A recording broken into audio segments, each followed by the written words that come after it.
কমলপুর সরকারি ডিগ্রি কলেজে ছাত্রীর সাথে অপকর্ম এক সহযোগী অধ্যাপকের। গোপন ক্যামেরায় ধরা পড়ল কলেজের রসায়ন বিভাগের ওই সহযোগী অধ্যাপকের কুকর্মের চিত্র। অভিযোগ, প্রলোভন দিয়ে ওই সহযোগী অধ্যাপক ওই ছাত্রীর সাথে দীর্ঘদিন ধরে অপকর্ম করে আসছেন। কলঙ্কিত কমলপুর সরকারি মহাবিদ্যালয়ের এক সহযোগী অধ্যাপকের কর্মকাণ্ডের ফলে কলঙ্কিত হলো কলেজের নাম। গোপন ক্যামেরার রেকর্ড করা বেশ কিছু ভিডিও ইতিমধ্যে নিউজ টুডের কাছে এসে পৌঁছায়। এই ভিডিওর সত্যতা যাচাই করেনি নিউজ টুডে, তবে জানা যায় এই ভিডিওগুলি কমলপুর মহাবিদ্যালয়ের রসায়ন বিভাগের এক সহযোগী অধ্যাপক রসায়ন বিভাগের অফিস রুমে বসে এক ছাত্রীর সাথে অবৈধ সম্পর্কে লিপ্ত হয়েছেন।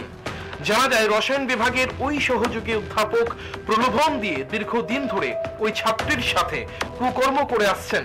বিষয়টি মহাবিদ্যালয়ের কেউই জানেন না তেমনটা নয়। মহাবিদ্যালয়ের কয়েকজন এই ঘটনার বিষয়ে অবগত থাকলেও কেউ এই নিয়ে মুখ খুলতে নারাজ।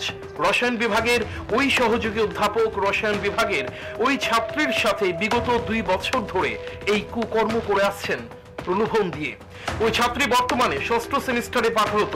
অভিযুক্ত সহযোগী অধ্যাপক রাজধানীর যোগেন্দ্রনগর মহাশক্তি এলাকায় বসবাস করেন। পূর্বে তিনি বিলোনিয়ার ঈশ্বরচন্দ্র বিদ্যাসাগর মহাবিদ্যালয়ে ছিলেন।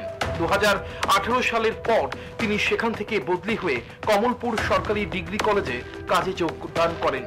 গুণধর এই সহযোগী অধ্যাপকের এই কুকর্মের ভিডিও গোপন ক্যামেরায় রেকর্ড করা হয় 21 জুলাই অর্থাৎ সোমবার, যেখানে ওই ছাত্রীকে 1 মিনিটের জন্য তিনি ক্লাস করাননি। ক্লাসের জন্য যে সময় বরাদ্দ ছিল সেই সময়টুকু তিনি ওই ছাত্রীর সাথে অপকর্মে লিপ্ত ছিলেন। খবর নিয়ে জানা যায়, গুণধর এই সহযোগী অধ্যাপকের অপকর্মের বিষয়ে কলেজের অধ্যক্ষ ইতিপূর্বে জানতে পেরেছেন। অধ্যক্ষ এই গুণধর সহযোগী অধ্যাপককে সতর্ক করেছেন, কিন্তু তাতেও কোনো কাজ হয়নি। কমলপুর সরকারি ডিগ্রি কলেজের রসায়ন বিভাগের এই গুণধর সহযোগী অধ্যাপকের কর্মকাণ্ডের বিষয়ে প্রকাশ্যে আসার পর সর্বত্র নিন্দার ঝড় বইছে। দাবি উঠে এই সহযোগী অধ্যাপককে অবিলম্বে চাকরি থেকে বরখাস্ত করে তার বিরুদ্ধে ব্যবস্থা গ্রহণের। শিক্ষককে সমাজ গড়ার কারিগর বলা হয়। শিক্ষক হলেন ছাত্র কিংবা ছাত্রীর কাছে গুরু। অভিভাবকরা গুরুর কাছে নিজেদের ছেলে মেয়েদের নির্ভয়ে পাঠান। সেই জায়গায় দাঁড়িয়ে একজন গুরু এই ধরনের কাজ করলে আগামী দিনে গুরুর উপর ভরসা উঠে যাবে অভিভাবকদের। আগামী দিনে গুরুর প্রতি শিষ্যর সম্মান আর থাকবে না।